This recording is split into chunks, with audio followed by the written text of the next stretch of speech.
Dober večer, lepo pozdravljeni. Uživo z Bola na Braču. Kje ste gledalci in gledalke?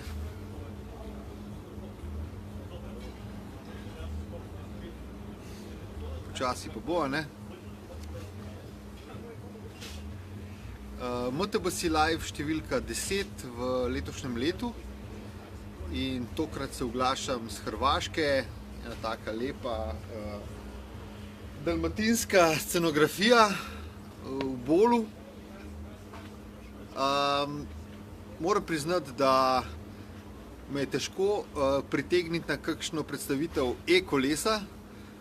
Tokrat je to uspelo Grape Bikes, ker se mi zdi, da je to odlična zgodba v naši regiji, od naših sosedov, Hrvatov, in včasih mi je, da je z mano Krešimir Klede. Zdravo. Zdravo.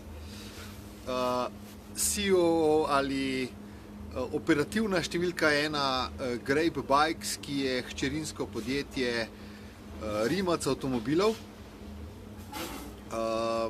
In tako kot so veliki carji pri športnih električnih avtomobilih, so naredili tudi električno kolo, ki je tu zadaj z imenom Grape G12, sem prav redu, pardon, G6.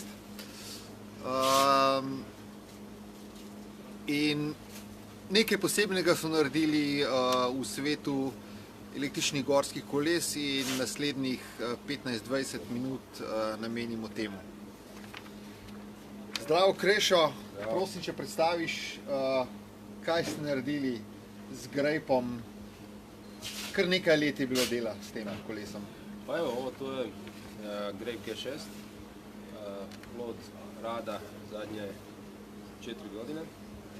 Biciklistički gledano, to je full suspended enduro na karbonskoj rami sa mid-drive pogonom. Ono što je posebno i ono što je zapravo bio cilj bicikla, ovo je fully connected smart bike, odnosno na elektroniku klasičnog električnog bicikla mi smo nadogradili connectivity na način da je bicikl konstantno spojen na internet kroz svoju konekciju i stavili smo na njega jako puno senzorike, tako da bicikl u svakom trenutku skuplja nekakvih 50-ak telemetrijskih podataka, koristi svoju onboard konekciju da te podatke streama na server i sa servera te podatke stavljamo u kontekst i stavljamo prema korisniku s idejom da budu zabavni, da budu korisni, da budu interesantni, u osnovi se igramo. Tako da napravili smo bicikl koji je povezan, koji razmišlja, koji čak donosi neke odluke za vozača i sve skupa smo to upakirali nešto što mislimo da stvarno lijepo izgleda i vrlo atraktivno i jako ugodno za vojstvo. Se veste, da na MTBC Live vedno pivo, tokrat imamo Grape Bunny Hop, pivo iz pivovarne Medvedgrad, prva zagrebška mikropivovarna, ne? Tako, to je kraft pivo koje je napravljeno po jedinstvenoj recepturi samo za ovaj event. Evo, kako se Bunny Hop naredi? A je to že zadnja faza. Tukaj se začne Bunny Hop. Bunny Hop. Op.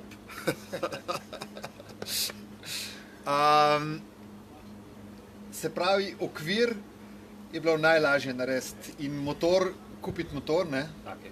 Znači, biciklistički dio, neću reći da je bilo lagano napraviti, dali smo si puno truda oko toga, ali kroz jednu godinu dana smo već imali šasiju s kojom smo bili zadovoljni i kojom smo se komitali. Ono što je zapravo bio glavni izazov je bio napraviti elektroniku i upravljanje. Nažalost, ili na našu sreću kako se uzme, na svijetu nije postojalo ništa što smo mogli kupiti samo. Znači, mi smo se našli u situaciji da smo našli motor s kojim smo bili mehanički oduševljeni, ali smo htjeli potpuno drugačije upravljanje, tako da smo morali napisati software za upravljanje tog motora. Baterija kako smo htjeli nije postojala, morali smo razviti svoju bateriju, svoj battery management system, elektronika, cijela logika bicikla nije postojala, to smo sve morali sami razviti. U tej mjeri je to otišlo daleko da smo čak i upravljačke tipke koje su priče za sebe morali razviti jer smo htjeli imati 7-8 funkcionalnosti i joystick na biciklu. Tako da je u osnovi od nekakvih 3 godine razvoja cijela elektronika i software oduzeo nam 3 godine, a samo šasija nekakvih godinu i pol dana. Motor MPF, manj znan motor, posebnost je, da ima vse kovinske notranje dele. In pa to, da so vam dali prosto pot z vašim softverom, ne? Da, znači naša prva motivacija za MPF je bila zato što smo se bili jako oduševljeni sa performansama i sa kvalitetom. Znači to je motor koji stvarno vrhunske kvalitete, jedini na tržištu koji ima apsolutno sve metalne dijelove, svi ostali motori imaju plastične zupčanike. Isto tako je uopšte interesantno, to je motor sa IP65 zaštitom, znači da doslovce se može voziti pod vodom, potpuno je nepromočiv. I ono što nas je zapravo jako povuklo njemu je isto tako da je jako tih, značajno je tih od marke Hydra. Ono što smo mi htjeli na njemu je da mi imamo potpuno upravljanje s njim, znači da naša elektronika s njim upravlja i to je nešto što su nam partneri iz MPF-a omogućili, tako da smo s njima razvili firmware za taj motor. Taj motor komunicira sa našom elektronikom i doslovce možemo svaki parametar motora podešavati. A čak smo stavili korisnicima da podešavaju torque sensitivity, level of assistance i tako dalje. Baterija je... Zagotovo nekaj znanja in posebnosti iz Rimac avtomobilov. Tam je to veliko znanje od baterije. Da. Tudi v Aston Martinih, v Porschejih, v Koenigsegg. Ja. Pa baterijski sustavi su core business naše glavne kompanije i hvala Bogu i naš. Tako da smo bateriju potpuno sami razvili. Nekakav brief za bateriju je bio da mora biti dovoljno seksi da će čovjek staviti na stol svog ureda. Isto tako htjeli smo da bude ekstremno lako zavaditi bateriju, tako da se baterija vadi unutar sekunde. I naravno htjeli smo eliminirati nekakav range anxiety, odnosno htjeli smo da čovjek ima dovoljno kapaciteta u bateriji, tako da imamo zapravo bateriju od nekih 700 Wh, što je 40% više od nekakve tradicionalne mountain bike baterije. Opet, s obzirom da smo htjeli neke napredne funkcije baterije, morali smo BMS razviti sami, šta, hvala Bogu, imamo kompetencije za to, tako da apsolutno svaki komadić ove baterije, što software, što hardware, razvijen in-house na temelju znanja koje imamo iz Rimaca automobila.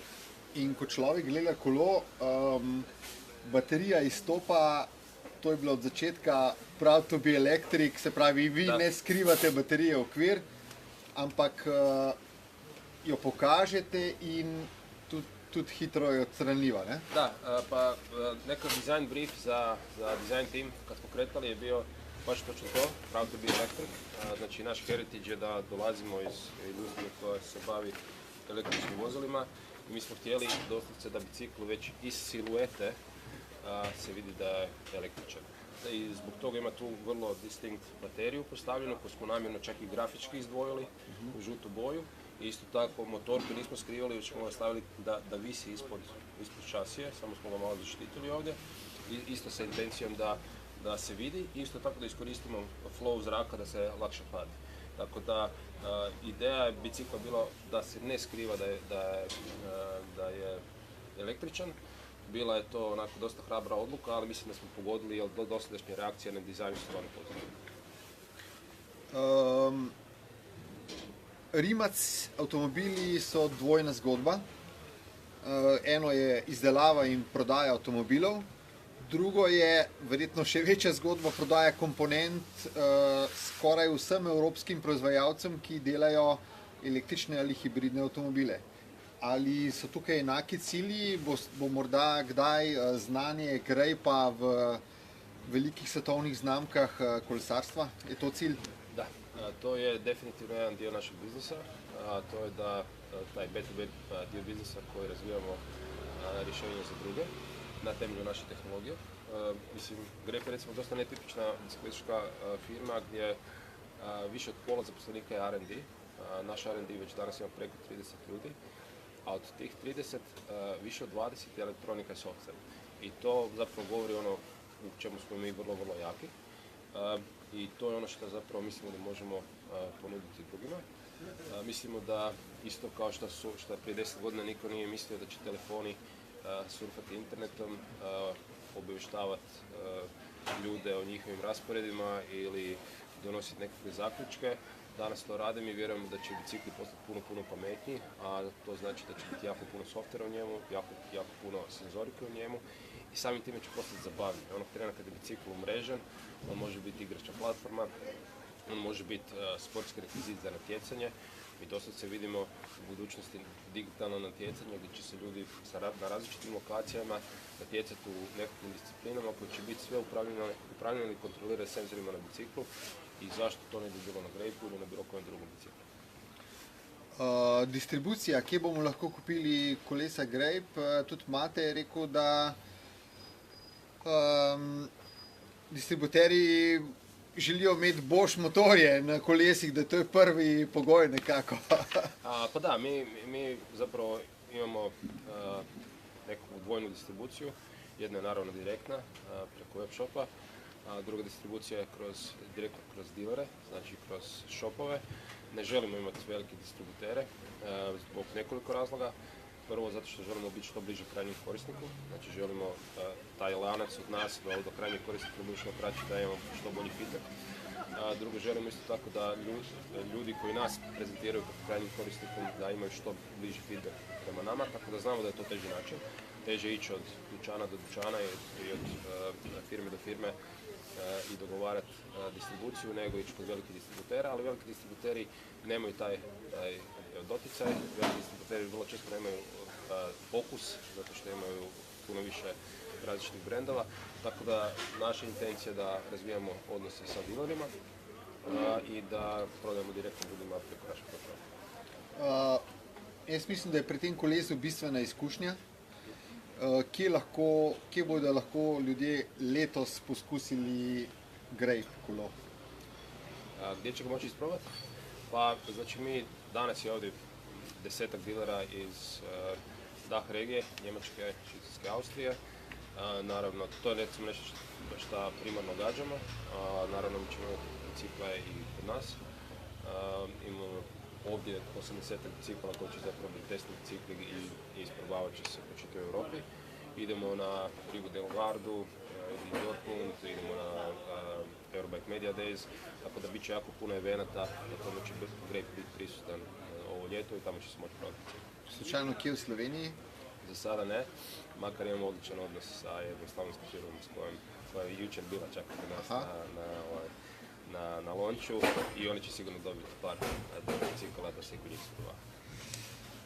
Cene od 6500 do 7500 evrov glede na opremo? Pa, znači cijene su, postoje 3 verzije bicikla, one se razlikuju u osnovi opremom. Bazirali smo bicikl više manje na SRAM-u, znači drivetrain je X1 SRAM-ov, suspenzije su SRAM-ove Lyric, Yari i Pike, odotraga je Monarch, kotači su od DT Swissa, Krem Gradersa i tako dalje. Tako da u suštini mislimo da svako može naći nešto što ga interesira. Prema tomu da je ovo naš flagship i tako pozicioniran i cjenovno i u nekom budućem portfoliju. Već na Aerobike ćemo predstaviti hardtail verziju koja će biti značajno lakša i značajno jeftinija. I u suštini ideja nam je graditi čitav portfolio bicikla. Grape z grey.com, zaenkrat za informacije vse v kolesih, ne? Tako je.